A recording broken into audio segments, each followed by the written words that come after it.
Sara Cristina Farias de Oliveira, vou apresentar o trabalho Ação da bactéria Azospirillum brasilense do ácido jasmônico nas trocas gasosas de plantas de milho crioulo submetidas a diferentes lâminas de irrigação, sob orientação do professor Cândido Ferreira de Oliveira Neto e coautores Evelyn Fátima Lima de Souza, Bianca da Fonseca Gomes, Keila Beatriz Silva Teixeira e Gabriel Gustavo Tavares Nunes Monteiro.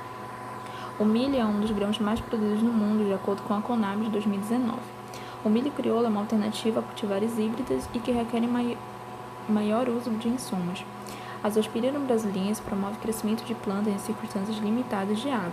Além disso, o uso de fito-hormônios como ácido jasmônico atua como regulador endógeno do crescimento vegetal e promove recurso em defesa a estresse biótico e abiótico.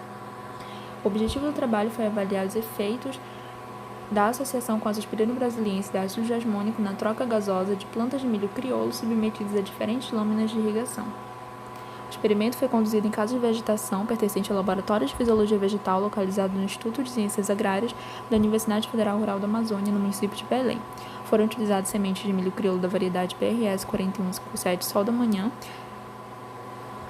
sendo as sementes inoculadas com Azospirillum brasiliense e chips ABV5 e ABV6 oriundos da Embrapa. Foi realizado o cultivo de 5 sementes por vaso com capacidade de 11,7 litros, contendo substrato de solo do tipo latossolo amarelo distrófico. O delineamento experimental foi inteiramente casualizado em esquema fatorial do tipo 2x3x3, sendo 2 Azospirillum brasiliense, 0 e 100%, 3 ácido jasmônico, 0, 10 e 20 milimol por litro e lâmina de água de 60, 80 e 100% de água, contendo 4 repetições, totalizando 72 unidades experimentais. A irrigação foi realizada em 3 lâminas de irrigação, sendo até a capacidade de campo 80% e 60% da capacidade de campo. Após 7 dias de semeadura, foi efetuado o primeiro desbaste e no 14º dia o segundo, restando uma planta por vaso. A aplicação de ácido jasmônico se deu aos 20 e 40 dias após a emergência de plântulas, utilizando um pulverizador spray manual, sendo aplicado 5 ml em cada planta. Ao final do ciclo vegetativo e início do penhadramento, foram realizadas avaliações de trocas gasosas, sendo de variáveis fotossíntese líquida, condutância estomática, transpiração, concentração intercelular de CO2. Também foram calculadas as seguintes relações: eficiência no uso da água, eficiência intrínseca no uso da água e eficiência instantânea de carboxilação, respectivamente. Foi utilizado para as avaliações o analisador de gases portátil por infravermelho, o IRGA, sendo essas avaliações realizadas quando cerca de 50% das plantas apresentaram pendoamento aos 55 dias após a semeadura. Foi utilizada a folha intermediária totalmente expandida e as avaliações feitas entre as 9 e 11 horas da manhã. As análises estatísticas foram submetidas à análise de variância nova e as diferenças entre médias de tratamentos para cada variável comparadas pelo teste de Tuck, utilizando o software Agrostat. As variáveis condutância estomática, concentração intercelular de CO2 e transpiração apresentaram a mesma tendência nos resultados, em que a lâmina de 60% diferiu estatisticamente das outras lâminas, apresentando as menores médias.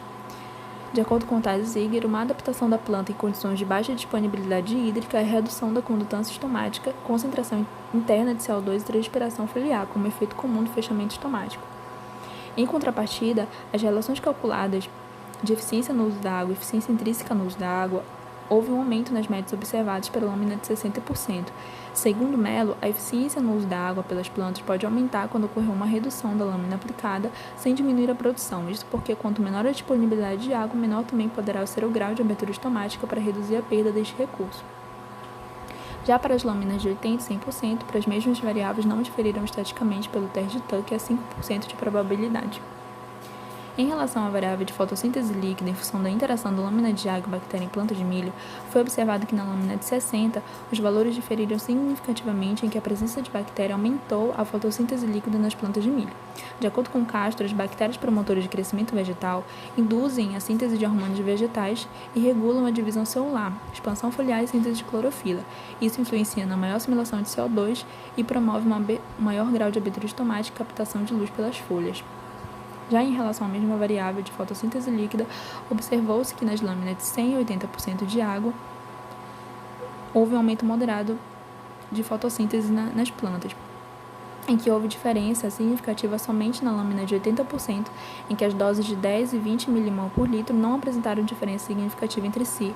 No entanto, diferiram no tratamento sem o ácido jasmônico, apresentando um aumento moderado com o aumento das doses aplicadas. Com isso, conclui-se que a presença da bactéria Azospirillum brasilense aumentou a taxa de fotossíntese líquida de plantas de milho crioulo na lâmina de 60%, evidenciando que essa bactéria conseguiu atenuar os efeitos causados em situação de baixa disponibilidade hídrica em relação aos parâmetros de fotossíntese. Em relação aos demais parâmetros de tocas gasosas, houve redução desde na lâmina de 60% maior média na lâmina de 80% e 100%, mostrando maior eficiência desse parâmetro em condições hídricas adequadas. Além disso, nos tratamentos com ácido jasmônico foi observado um aumento moderado nas plantas que receberam lâminas de 80% e 100% de água, com dosagens de 10 e 20 milimol por litro de ácido jasmônico. Essas foram as referências. Agradeço ao UFRA, Pró-Reitorias e as respectivas agências de fomento CNPq e FAPESP e demais patrocinadores. Obrigada.